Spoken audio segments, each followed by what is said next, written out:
shock circulatorio puede describirse como un fallo agudo del sistema circulatorio para proporcionar un suministro sanguíneo adecuado a los tejidos periféricos y órganos del cuerpo, lo cual provocará hipoxia celular. Con mayor frecuencia se encuentra hipotensión e hipoperfusión, pero el shock circulatorio puede ocurrir en presencia de signos vitales normales. El shock no es una enfermedad específica, sino un síndrome que puede ocurrir en la evolución de diversas condiciones, tanto traumáticas o estados patológicos que ponen en riesgo la vida. La fisiopatología del shock circulatorio. Existen 4 tipos de shock circulatorios, que son el shock cardiogénico, hipovolémico, obstructivo o distributivo. El shock cardiogénico se debe a una lesión miocárdica o arritmias prolongadas, lesión valvular aguda o una cirugía cardíaca. En cambio, el shock hipovolémico se debe a una pérdida tanto de sangre, plasma o líquido extracelular. En cambio, el shock obstructivo es la incapacidad del corazón para llenarse de manera adecuada, ya sea por un taponamiento cardíaco o por una obstrucción del flujo de salida desde el corazón, ocasionado tanto por una embolia pulmonar, por un mixoma cardíaco o por un neumotórax o una aneurisma disecante. El shock distributivo es ocasionado por la pérdida del tono vasomotor simpático, por la presencia de sustancias vasodilatadoras en la sangre como un shock anafiláctico o por presencia de mediadores inflamatorios, conocidos como shock séptico. En cuanto al shock hipovolémico, este se caracteriza por un volumen sanguíneo disminuido, de tal manera que hay un llenado inadecuado del compartimento vascular y este se presenta cuando hay una pérdida aguda del 15 al 20% del volumen sanguíneo circulante. La disminución puede ser consecuencia por una pérdida externa de sangre, plasma o líquido extracelular. Por una pérdida externa de sangre nos referimos a una hemorragia, a una pérdida de plasma en el caso de una quemadura grave y a la pérdida de líquido extracelular nos referimos a una deshidratación grave o pérdida gastrointestinal por vómito o diarrea.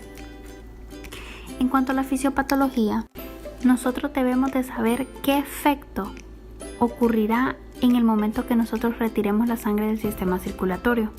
Por ejemplo, nosotros podemos retirar cerca del 10% del volumen total de sangre sin cambiar el gasto cardíaco o la presión arterial. Por ejemplo, el donador de sangre promedio pierde cerca de 500 ml, que eso equivale al 10% de sangre, y el donador no presenta efectos adversos. Pero ¿qué pasa cuando nosotros retiramos cantidades de sangre mayor al 10% o incluso del 25%?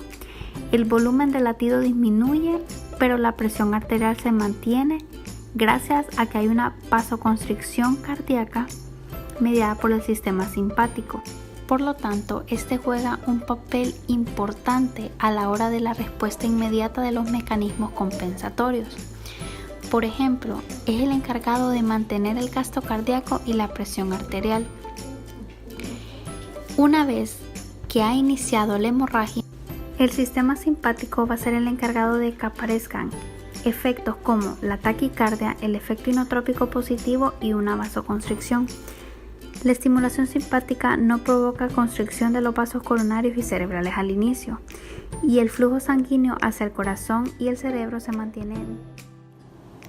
Los signos y síntomas de un shock hipovolémico dependen de su gravedad y tienen una relación estrecha con el flujo sanguíneo periférico disminuido y una estimulación simpática excesiva que incluyen sed, frecuencia cardíaca aumentada, piel fría y pegajosa, presión arterial reducida, gasto urinario reducido y cambios del estado mental. Los estudios de laboratorio de hemoglobina y hematocrito proporcionan información respecto a la intensidad de la pérdida de sangre y la hemoconcentración debida a la deshidratación. El lactato sérico y el pH arterial proporcionan información sobre la gravedad de la acidosis debida al metabolismo anaeróbico. La acidosis metabólica revelada por la medición de los gases en sangre arterial es una prueba diagnóstica estándar de oro. El aumento de la frecuencia cardíaca es un signo temprano de un shock hipovolémico, ya que el organismo intenta mantener el gasto cardíaco a pesar de la disminución del volumen latido. Conforme el shock progresa, el pulso se torna débil y filiforme, lo cual indica vasoconstricción y llenado disminuido del compartimento vascular. La sed es un síntoma temprano del shock hipovolémico. A pesar de que la causa subyacente no se comprende del todo, es probable que se relacione con la disminución del volumen sanguíneo y el aumento de la osmolalidad sérica. La presión arterial disminuye en el shock moderado a grave. Sin embargo, hay controversia respecto al valor de las mediciones de presión del shock y en el diagnóstico y manejo temprano de este shock.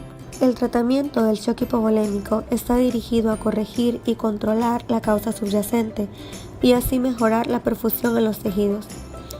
La pérdida en curso de sangre debe corregirse, por lo tanto, al paciente se le debe administrar oxígeno para aumentar esta cantidad en los tejidos.